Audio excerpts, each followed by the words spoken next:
આજથી 2 દિવસ પહેલાં જે લાશ આજી ડેમ પોલીસ સ્ટેશન વિસ્તારમાં અર્ધ બળેલી હાલતમાં મળી આવેલી, એમાં વિપુલભાઈ છે એમનું મૃત્યુ થયેલું અને પાછળથી ઓળખાણ થયેલી કે શરૂઆતમાં તો કોણ મરણ જનાર છે એની ઓળખ નહોતી.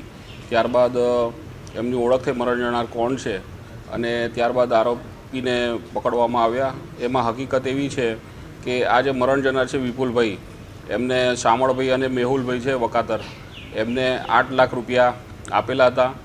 એમાં જે શામળભાઈ છે જે મુખ્ય આરોપી, એને ગેમિંગ રમવાની ટેવ હતી, જે જુગાર રમતા હતા મોબાઈલ એપ મારફતે, અને એમ કરતાં કરતાં એ દેવું વધી ગયેલું, જેથી વિપુલભાઈ એમના મોટા ભાઈ છે, શામળભાઈના મોટા ભાઈ તો મેહુલભાઈ, એમની સાથે મિત્રતા હતી વિપુલભાઈને, એટલે ઓળખાણ થયેલી અને એ થોડા ટુકડે પૈસા આપતા હતા. એમ કરીને કુલ 8 લાખ રૂપિયા એમની પાસેથી લીધેલા અને અવારનવાર વિપુલભાઈ દબાણ કરતા, પોતાના પરત પૈસા આપવાની દબાણ કરતા.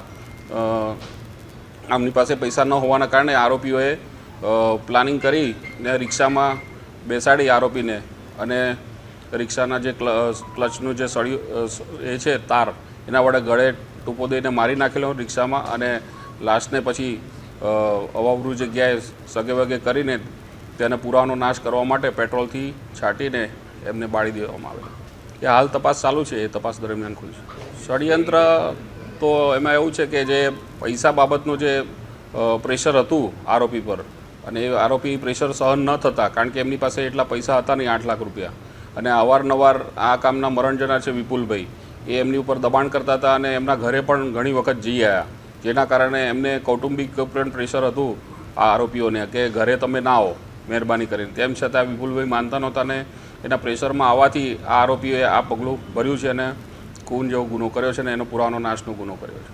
સાંજ સમાચાર ફેસબુક પેજને લાઇક કરો, વિડીયો શેર કરો અને વધુ વિગતવાર સમાચાર માટે sanssamachar.net વિઝિટ કરો.